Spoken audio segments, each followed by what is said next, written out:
And welcome back, everybody, to I'll Hang Up and Listen, brought to you by Fatty Beer Company, Western New York Premier Market and Tap Room, with over 300 beers to choose from at 6 different Western New York locations. If you want a beer, make it a Fatty Beer and let them know Two Goalies One Mike sent you.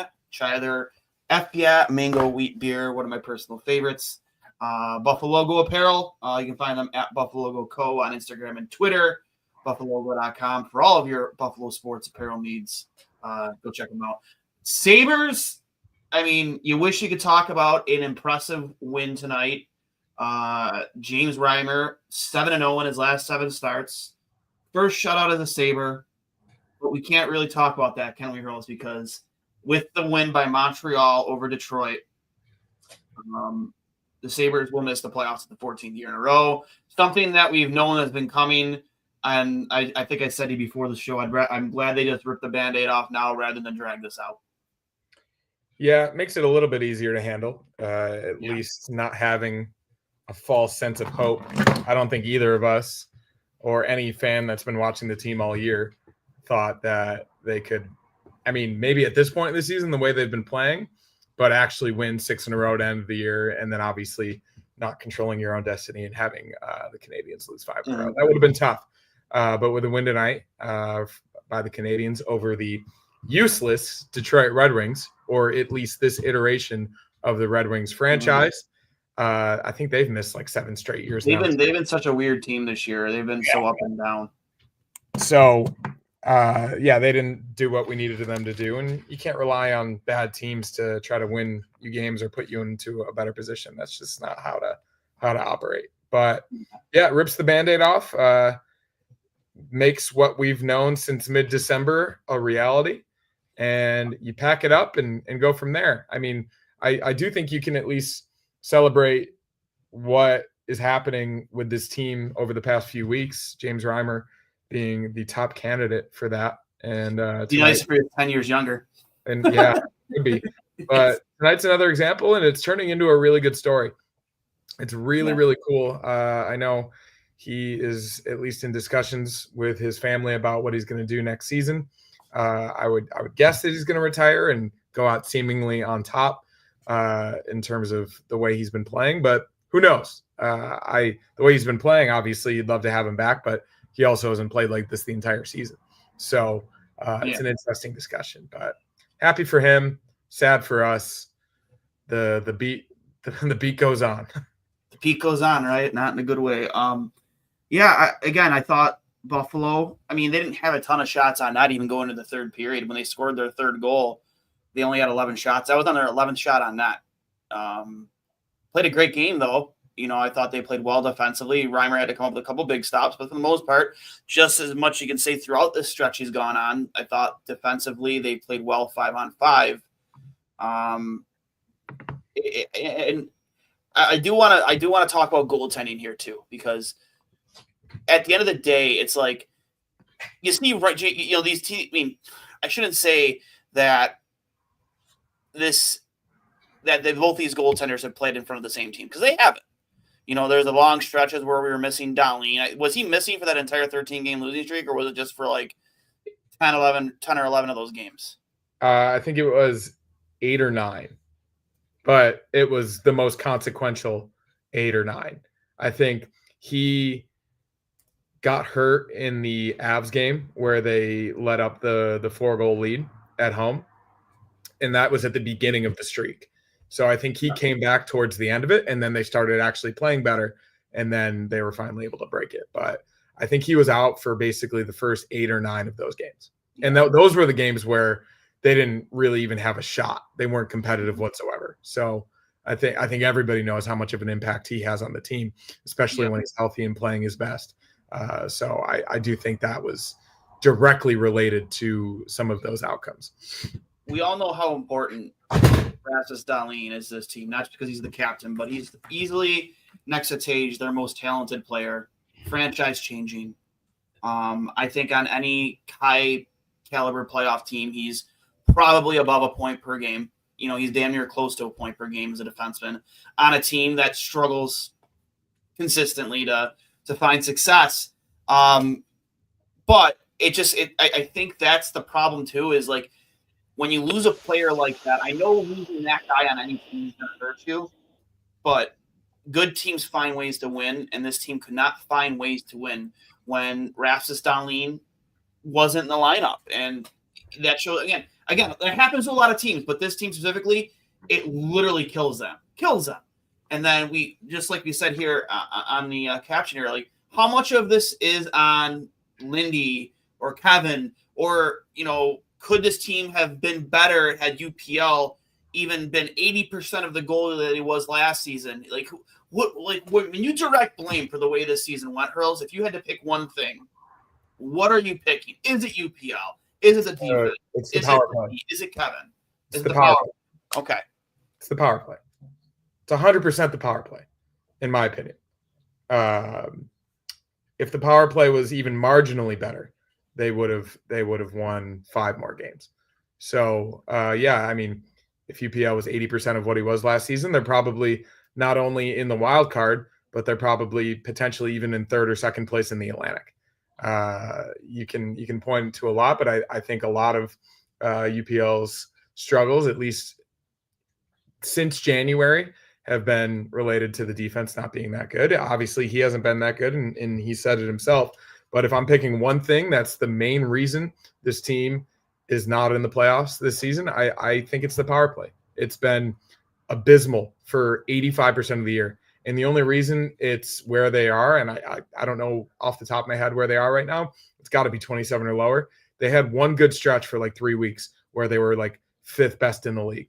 And aside from that, they've been the worst power play in the league the entire season. So I'm very confident that the main reason is the power play. Yeah, I don't tend to disagree with you. Does it give them a guaranteed wild card spot? No, it doesn't. Like, you're still I'll put it like, you're still fighting right now. Yeah. You are in the fight. You are in the thick of things. For me, I think if I had to pick one thing, as critical as I've been on UPL, it's not just on him, it's the defense. Defensively, this team was a train wreck this season. Like, it's not even up for discussion. I think you went into another season where you didn't have a definitive defensive partner for Owen Power. You just kind of kept on gluing, I don't even know if you're like, you use the word term glue, just scotch taping Yoki Haru in and out of that spot, hoping that something will work. Samuelson again, off and on, hurt throughout the season. And again, defensively, you just couldn't figure it out for a 4th year. I shouldn't say 4th year, it's been way longer than that. But like with Owen Power specifically, you couldn't figure out, and you haven't hindered his development offensively, but you're not helping him make that next step defensively to turn into that guy we constantly talk about, the Victor Hedman style defenseman. I'm going to put it on defense. As much as I love to agree with you at the power play, and I do to an extent, defensively, this team was an absolute fucking train wreck all year. Yeah, I mean, I wouldn't put the power play that much higher than the defense in terms of the main sources of blame.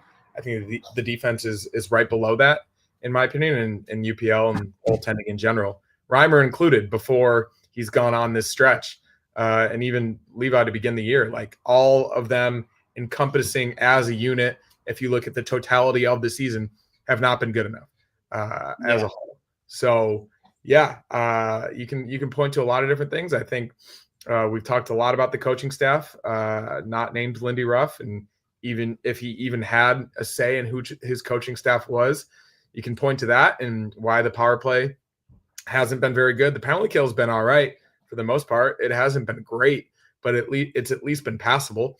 You see how good Alex Tuch is. Alex Tuch might be the best shorthanded player in the league, and he has been. He gets Selke votes this year. Yeah, he no doubt about basically has been the entire season. So you can't point to that.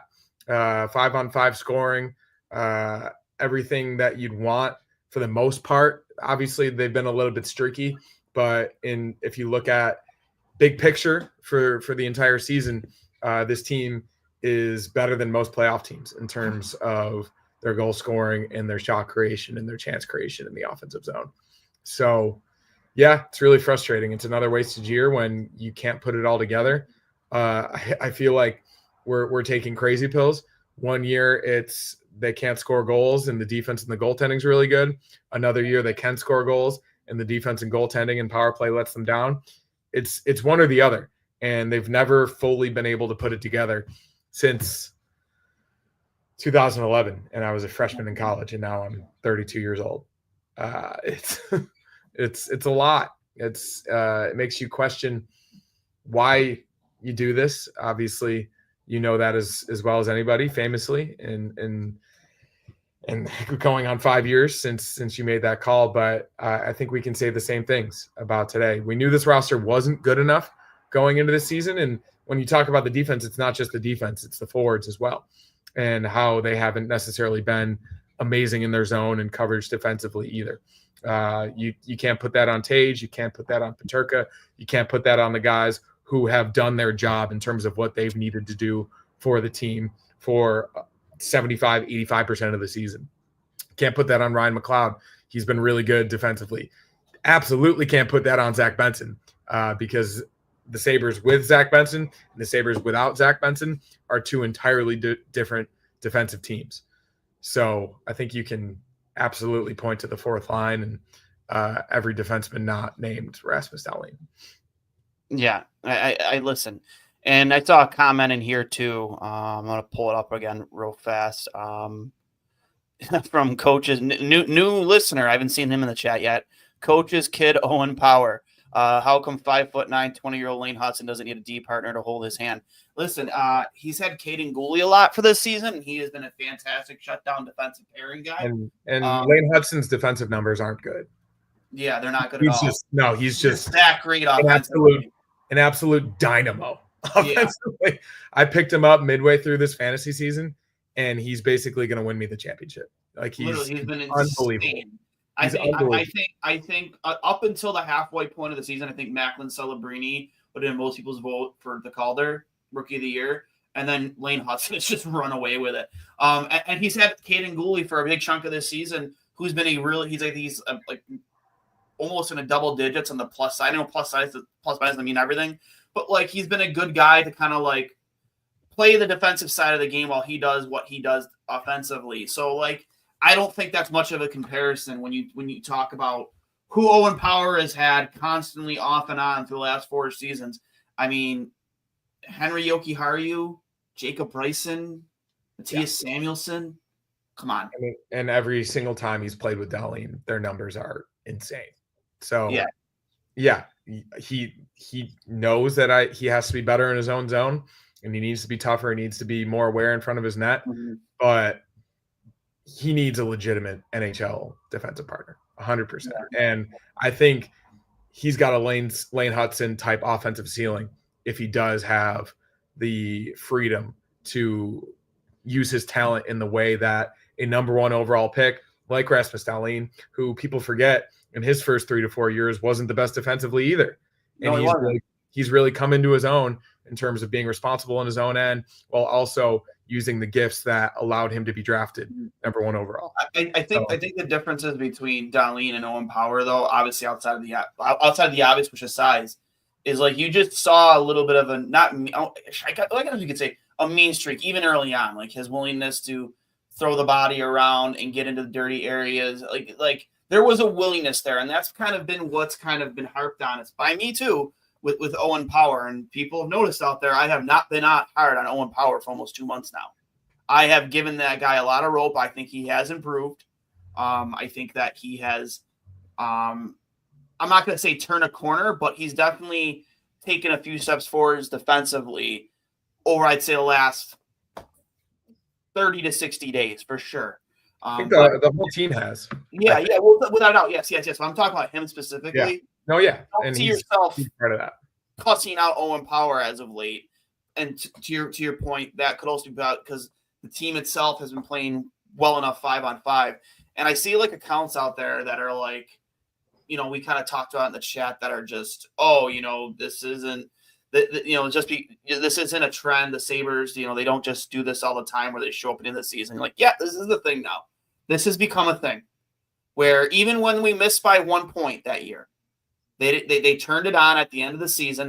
Granted, they had a much better start than than these last two, but this is starting to become a thing. And I don't know if that's because of a lack of consistency when it comes to your coaching staff or just moves that you make. Like, I don't know, but this can't be a thing again next year, man. Like, there has to be some house cleaning. You have to, I mean, I know I don't like firing guys after one season, but Seth Appert's got to go. Like, or he should have been here to begin with. Or at least in a different role, not running the power play. No, I don't know what you do with him, because I mean, if you look back at his record with Rochester, yeah, they were a winning hockey team, but like, they were buoyed by a goalie. They really were. There was nothing to me that said this guy needs to be on an NHL bench now. And they fired Chris Taylor, who was a really well-respected coach in the AHL. I think he's on an NHL bench now. I want to say that he is somewhere as an assistant. He went to Seth Appert, and the team essentially, I don't know, stayed the same or wasn't as successful under Appert. I don't know if the plan for Appert was always to be the successor to Lindy when he decided, some people have speculated that, but you have to clean house there, in my opinion. You need to let Lindy pick his own staff for next year. The guy has almost 50 years in this league. You can't tell me he can't pick a better staff than fucking Marty Wilford and Seth Appert. He can. He can. He can make those phone calls tonight if he wants to. If he really wanted to. Like, hey, you want a chance to be an NHL assistant head coach? Your only competition is a first-year guy and a guy with the worst haircut in all professional sports, who has done a terrible job now for 5 years. So that's got to be one of the first things they do in the offseason, is just let him pick his own staff. Get them in here now and let them start working towards the draft. Yeah, no, I agree. It would be absolutely insane to bring back both of them in those exact roles. So I agree. I expect it. I hope it's going to happen. I think it's a different discussion from hoping for a president of hockey operations. I don't think that's going to happen. Mike Harrington's followed this team for a long time. Yeah. And he's told us as much, that there's no chance. So I'm not going to get my hopes up for that, but bringing in 2 experienced, or even 3 experienced assistants to help out with the direction of this team, I think would go a long way. So I think we can expect that. I'm confident in saying that we can expect that. My opinion is this: you go find head coach, like almost like retread head coaches, guys that, I'm not going to say John Tortorella will be willing to come be an assistant. I think if he's back in the NHL, it's going to be as a head coach. He'll never be an assistant again. But guys that kind of acumen, who have been in the league that long or close to that long, who have experience, who have been to the playoffs both as an assistant and as a head coach, there's got to be guys out there that Lindy has relationships with that might be willing. I know I've seen already in the chat a couple times, Mike Pekka. I mean, unless Laviolette gets axed here, which could very well happen, it could happen because of the downfall the Rangers have been on this season. It's actually been kind of fun, not fun to watch, but crazy to watch considering they won the President's Trophy last year. Maybe Mike Pekka is available. He has the relationship with Lindy already. If there's a guy that can talk him into coming to Buffalo, it would be Lindy. I don't know. I just want experience as an assistant. Guys who have worked from the lower levels to get to that level, not guys like Matt Ellis, who did nothing to deserve the position. I don't know where Marty Wilford was before Buffalo, but I want nothing to do with him. Same thing with Seth Appert. Yeah, fully agree. And I think Lindy at least knows that at this point, given the way this has gone. And I really am confident that he's going to not only interview a bunch of guys, but bring in the right staff to at least have a baseline that's way higher than it is right now. And that type of thing, yeah, like a lot of people say, oh, like what's the coach going to do? The players have to go out and execute. After experiencing enough coaches in my life, they really do make a difference. And especially in a game as complicated and as intricate as hockey, having systems in place that have worked before and have a proven track record of success at this level or a very high level is really important. I mean, I I would love a guy like David Carl at the University of Denver. David Carl would be a great pick for them. He's probably going to get a head coaching job, especially if they end up winning another title, having knocked off the favorite in Boston College and 2 World Juniors and coming off another national championship. He's a pretty hot name right now. But I mean, if it were to take like bringing him next season, I don't know if he would take an assistant role, but have it be like an under the table type deal with Lindy being only a 2-year contract. This job is absolutely yours. You can run the power play. You can run the offense. I think he was a defenseman, actually. Either way, whatever you want to do, the job is yours as soon as Lindy's gone. That would be absolutely amazing because I think he's the top candidate, not in the NHL currently. Yeah, I agree. And that could be a situation where maybe you could talk him into like, hey, Lindy only has a year or two left, 1 year left in his contract. We don't know what he wants in his future. Maybe this is it for him. I don't know. Maybe he wants to go into a management role, but maybe you could sell that idea, like you said, to a guy like David Carl, because I think that would be a great fit for Buffalo. No doubt about it.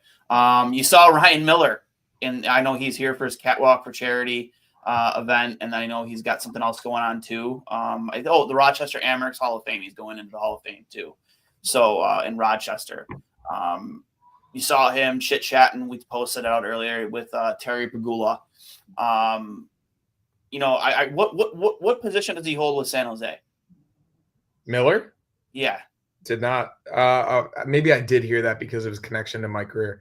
I don't know off the top of my head. I can look it up. If someone in the chat could look it up too, I'd appreciate it. He holds a position with San Jose, maybe in player development. Same thing with Thomas Vanek. I'm pretty sure Vanek has a role with San Jose as well. But like, I'm almost in favor of doing that too, just top to bottom. You're goaltending scout. Goaltending scout. Yeah.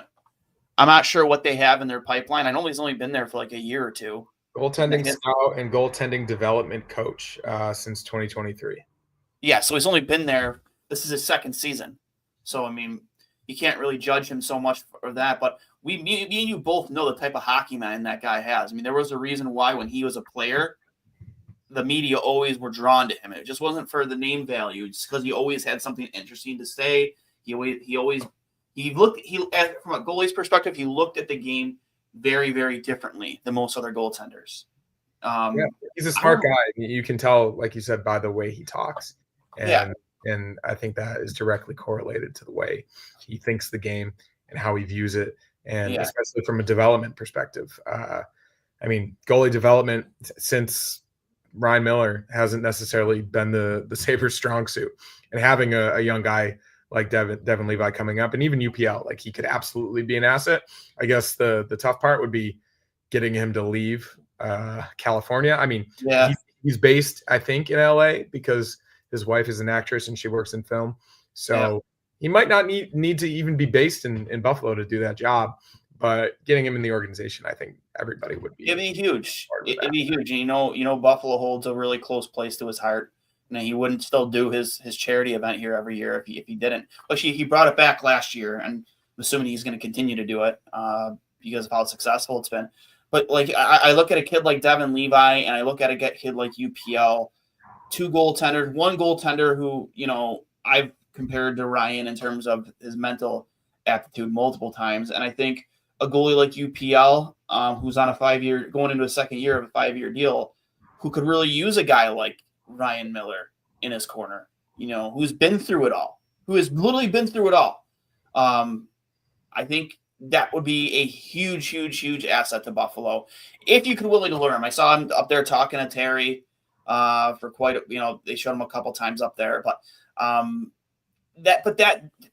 leave him aside. Just hires like that, not specifically former Sabres alumni, kind of what Mike Greer has done with former Sabres players in San Jose. But former players in those types of roles, kind of like what Toronto has done, other teams, especially original 6 teams, players who have made long playoff runs, Stanley Cup runs, know what it takes to win in those types of roles.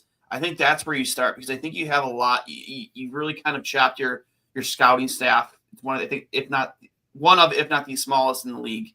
I know they don't have Russian scouting, so.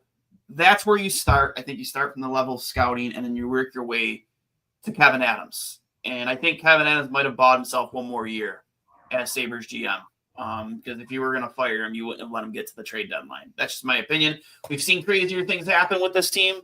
When it comes to that, Jason Botterill was safe one day, and then 2 weeks later he was fired, along with the head coach. So I don't know. We'll see. From a roster standpoint, we've talked a lot about it.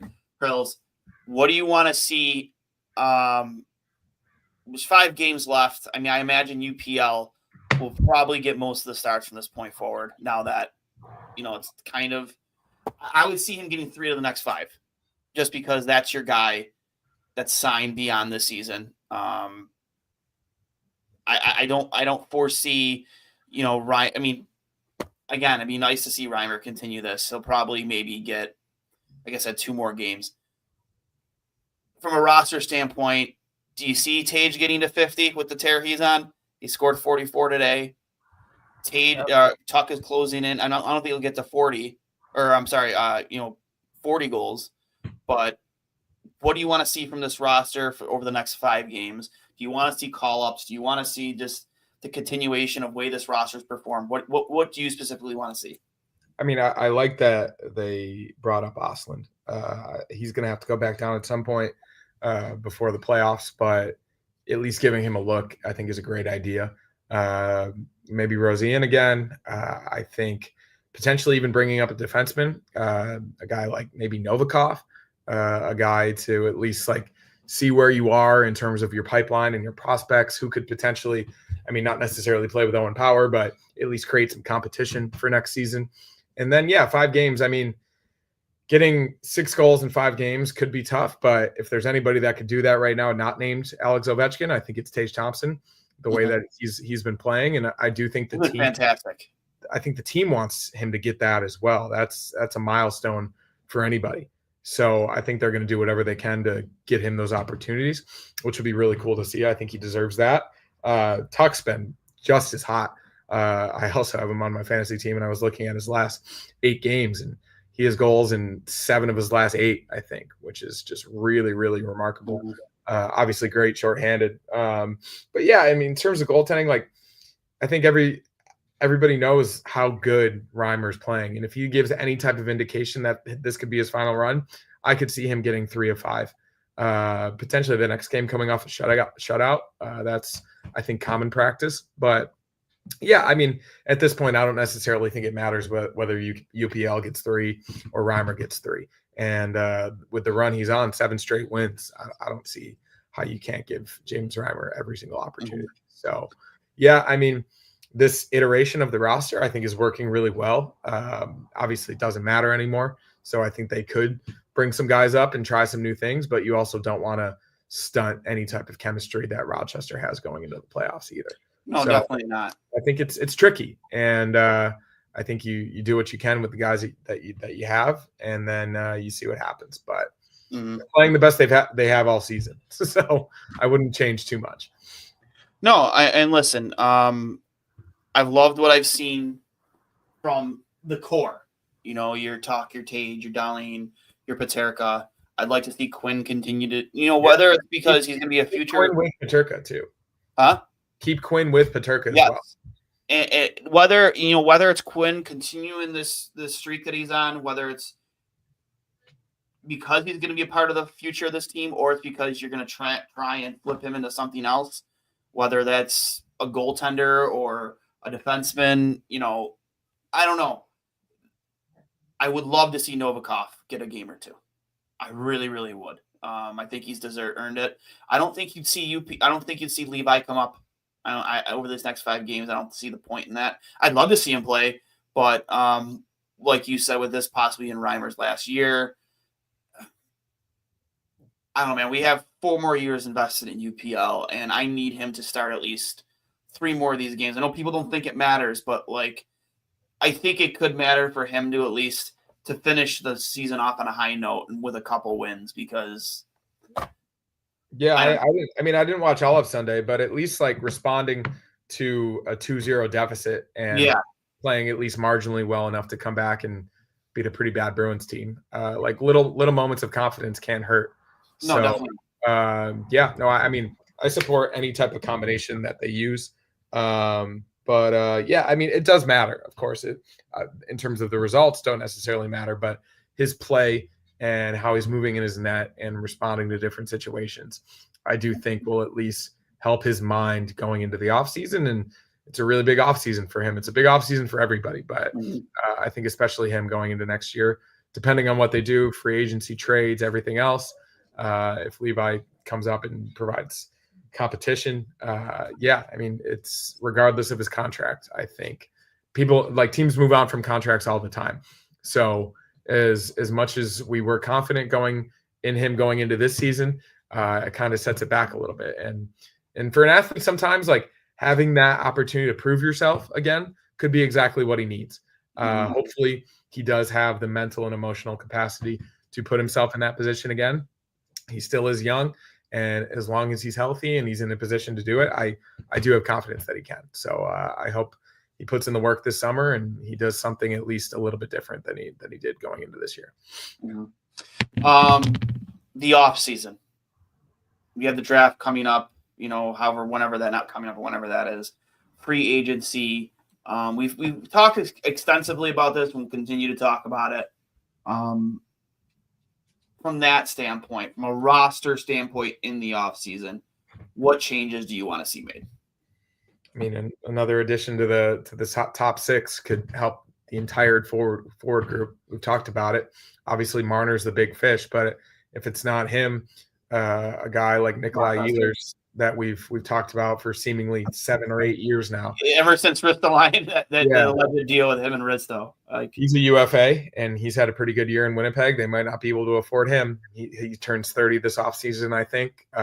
Anyone like that, you see who's available, and if the UFAs don't want to come, you offer sheet, you propose trades for guys without no movement clauses. You do whatever you possibly can to add a capable guy to that top six, and that moves everybody down and makes your entire forward group better. I think the fourth line with some combination of Krebs, Mallinston, and Greenway, that's not a bad fourth line. And that fourth line could accomplish the role that you need them to accomplish next season, which is being good in their zone first and then providing you a little bit of production here and there. You don't need your fourth line guys to each score 40 points. That's not sustainable in today's NHL. So I do think adding one more piece to that forward group is obviously really crucial. And then I think we all know that you need a top four defenseman, whatever that looks like, a capable, hopefully right-handed defenseman to play with Owen Power, to give him the confidence to be not only better in his own zone, but to have the creative freedom to be the player that we all know he can be, and that he's proven, at least from an offensive perspective, this far in his young career. So I think those are the two most important things. And then in terms of the backup situation, you see what happens with Reimer. But if you need to bring in another veteran guy to at least provide some competition to Levi and UPL, I think that's important too. Yeah, I think there will be some questions about UPL in the offseason. Do I think they'll give up on him in year 2? No. But, I've been pretty vocal that if you are going to continue on with him, a guy like Thatcher Demko could be a solution. You've mentioned Jake Allen too. I wouldn't be against that. I think that needs to be a priority. We've been talking about Mitch Marner now for a couple of weeks, and I would throw an entire not figuratively. I would literally take a Brinks truck to his house with $15 million. You can't do it right now. Unfortunately, you can't do it right now, and I think there is a legitimate chance he takes a hometown discount to stay with the Leafs. So there is, but I would just take the Brinks truck to Canada, park it a block from his house, and let him know, hey, this is waiting. We're waiting. We're waiting until July 1st, and we're coming. Just have him look at it every day. In theory, would be nice, but there's no money in it. But it's a representation. The monetary relations between the U.S. and Canada right now are particularly good. They have scouts in Canada. You just have them do it. It's like, this is your job for the next 3 months. You are sitting here in this truck, and you're just going to wave to them every day and be like, hey. Yeah, well, Leafs fans seem to think that this could be their year. So we'll see. We'll see if that happens. We will see. But again, you mentioned guys like Ehlers, Brock Besser is a UFA. Another guy, too, who will be a UFA, Sam Bennett, who I'd love to put in this top 6 personally. He is the type of player they absolutely need. The top 3 defensemen, right-handed defensemen in free agency that will be available are guys like Fabro, who they could have had off waivers. Maybe they tried. I don't know where they sat in the waivers when he was available. But guys like Aaron Ekblad and Cody Ceci, those are your top right-handed defenseman names available in free agency, unless they go the RFA, because I'm not even going to talk about Neil Pionk as well. Pionk, yes, too. I'm not going to talk about guys that have no movement clauses attached to them, because I just don't have any faith that anybody would move unless they were in a really bad toxic situation. I think that I don't know. I don't know where I'd put those things. I think I'd put the defensive partner for Owen Power at the top of that list, then top 6 forward, and then. But again, these guys, all of these priorities, they're just as important as one another to get this team over the hump. They're all pretty interchangeable, and I think they all directly relate to the problems this team has had this season, and the problems we all knew they were going to have going in to this season with the lack of additions they made this past summer. So to at least prove us wrong going into next year, making those changes and doing those things to tangibly impact the team, along with the new coaching staff, I think will go a long way. And at least raising the floor. Right now, your ceiling's pretty high, at least with the talent that you have, and 2 of the best players at their position in the lead, in Tage and Dahlin. But you need your floor to be a little bit higher to get you through those rough patches. If they had taken 3 or 4 of those games to overtime during that 13-game winless streak, they would at least be in the conversation down the stretch right now. And that's just asking for 3 or 4 points. So that's not much to ask for. This team past couple of seasons has been pretty bad at getting loser points, and they weren't great at it again this season. So I do think those 3 to 4 things interchangeably all matter just as much as the other, and they'll raise the floor of this team's profile significantly moving forward. Any final thoughts before we get out of here? We're going to go live for about 40 minutes. Final thoughts heading in, again, another season, having missed the playoffs? Actually, we'll actually I'm interested to hear the post-game quotes too before we get to that. Tonight specifically, with obviously knowing once the media got in the room that they were in fact eliminated. I am interested to hear what especially guys like Tage and Tuck had to say. We'll start with Lindy. Lindy said Reimer looked calm and totally under control. He's got himself a good place, and he's continuing to roll. Lindy said they are comfortable in a tight game now and managing the puck better, and even when the game is a bad play, they come to the bench and make the adjustment. Lindy says while Carolina had the shot edge, he felt his team was in better quality. Dahlin and playing great late in the season. I'm pissed that we started to play good now. It's too late, but it's good to see that we can play good hockey and we can beat any team in this league. I guess we have to build for next year, and this is how you are going to do it. More from Dahlin. Rhymes in the net is playing really well right now, and we aren't giving them anything for free. We are playing mature hockey out there now, and we don't give up anything. Reimer says the goal is to win 41 games at home. Says you want to put on a show for the fans and get them behind you, and says they take pride in their home record, and they've raised that standard, and it's paid off. They have been very good at home this year. Reimer, you can slow the game down. That's when you see things better, and you can see plays, makes reads, and not get caught up in the chaos around you. Reimer says his recent good play is a combination of playing good, getting some bounces, and his teammates putting in the heck of an effort and worked hard in all 3 zones. From Alex Tuck, says leading the NHL in shorthands goal is nice, but they are focused on killing off the penalty. Tuck on Reimer says he has been steady and calm and gives them so much more confidence. Says he's been their best player over the last few weeks. Tuck on Reimer says, how about one more year? That's a lot coming from a guy like Alex Tuck. Yeah, considering the situation UPL has put himself in.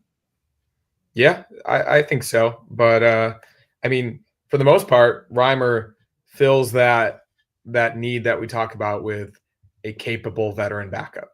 Like, you're not going to find that too often, especially a guy that wants to end his career in a place like Buffalo, having missed the playoffs for 14 straight years. And it seems like he is well liked in the locker room, and he's at least been a really good teammate, having not played from basically months at a time this season, and then finishing the year the way that he has. So if he does want to come back, like, I would put him on the same level as Jake Allen, right? Like, it's not that much different. And obviously a guy like Thatcher Demko or someone else who's on their way out of their organization would be a higher ceiling type move. But yeah, I mean, especially the way that he's played, if he does have this left in the tank for 15, 20, 25 games next season, that would be great. One name we didn't bring up yet, and it's because he's essentially been a ghost on this roster because he's only played 3 games. We haven't brought Josh Norris on this team. Like, yeah, I mean, he's a top 6 guy. For sure. But having him on the third line would also be a luxury, right? Like, having he would be. Having him as your third line center would be great. That's a nice problem to have. Like, him and McLeod theoretically could be interchangeable. And also, if you have, of course, like, Tage has been pretty good at center, but if you have him on the wing, that's also a good problem to have as well. So yeah, I think they made that trade knowing that, of course, he passed his physical. Maybe they say it's a mid-body injury, so I'm hoping that it's not the shoulder. Not the shoulder. Mid-body is the shoulder, so. That would be upper body, and I don't think they would lie about something like that. So hopefully it's just a ding and something he can work through. And, hopefully be healthy next season. And same goes for Jordan Greenway. I can't quite figure out how a guy as big as that. I mean, he plays extremely physical. He plays a heavy game. But he also, same with Matthias Samuelsson, hasn't proven that he can stay on the ice for an entire season. So those 3 guys specifically need to do whatever they can this offseason from a training perspective to get their bodies in a position to play an entire season next year. Otherwise, you're not going to stay in the league if you can't stay on the ice. Yeah. And now we'll get to your final thought. Now that we got through the I mean, there's not much else to say with 14 years. It's really tough to swallow. It makes you question why you do this.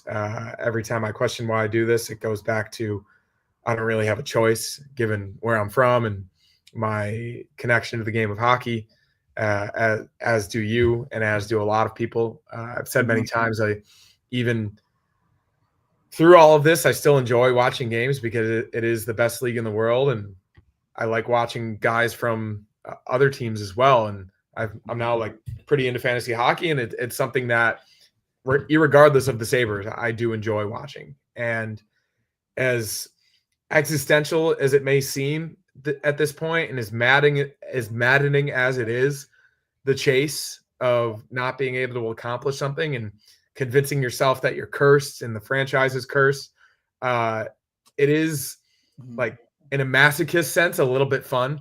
The fact that there's a different problem that, fun way to put it.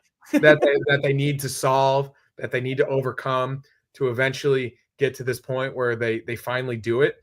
I remember what the feeling was like when the Bills finally made the playoffs for the first time in my cognizant existence, when I was 25 years old, 17 years of watching this team. My first memory of being a Bills fan was the Music City Miracle, and that was the last time that they were in the playoffs. Thankfully, I have memories of the Sabres being in the playoffs before all of this, but I remember that moment when Andy Dalton threw that touchdown to Tyler Boyd and the euphoric, like, weightless feeling that you had in your body when they finally actually did it. And it didn't make all of those years of mediocrity and even worse worth it. But that was such a good feeling in the years that have followed since, with their own new sense of hurt and sense of not being able to get it done. The chase, and people always say, like, the journey is better than the destination. This journey's really sucked, but when they do reach the destination, which they're eventually going to, you're largely going to forget about all of the hurt.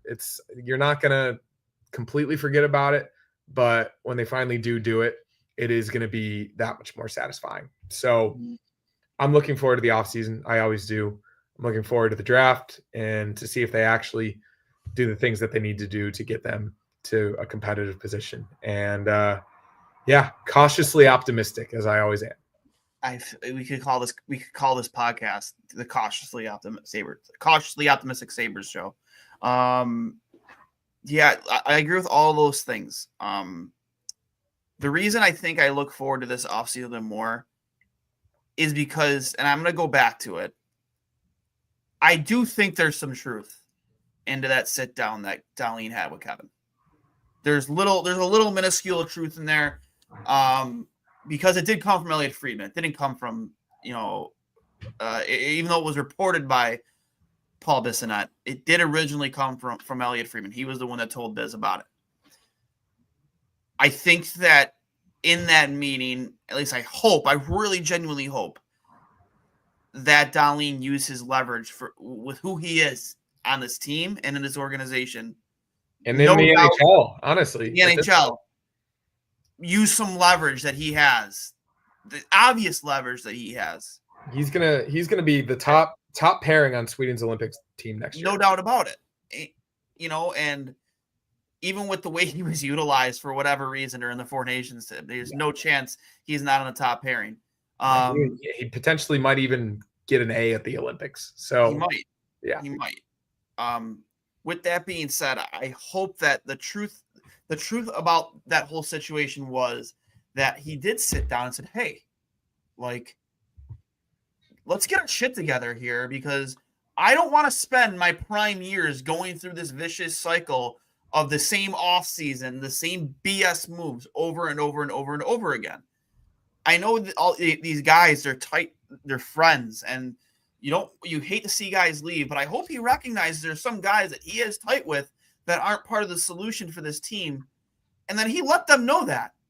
We need to get this figured out, because I'm in year 2 of my massive of this deal, and I'm not going to go through 6 more years of this. So let's get this figured out sooner rather than later.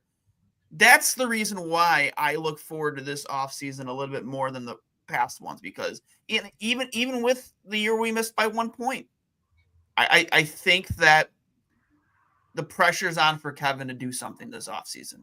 You can't just go sign Jason Zucker and think that's the solution this offseason. There has to be a bigger move, both on and off the ice. That's why I feel optimistic, because I genuinely think there was some truth to that report. Maybe not what was originally reported, but in the weeds of it, Dahlin put some pressure on Kevin Adams and maybe even ownership to do something. I mean, you had to think that came from Dahlin's agent. He probably talked to him immediately after, and through the case of telephone, it got misconstrued a little bit, and then Elliot probably tongue-in-cheek told Biz, who does what he does, and then he said what he said. So he doesn't care about the consequences of what he says. Yeah, exactly. So I agree with that. I think Dahlin knows he's taking a bit of a Josh Allen approach to leading this franchise, and what better way to do it given how beloved Josh has become and the leader that he's turned into. They're drafted in the same year. They have a similar amount of hype.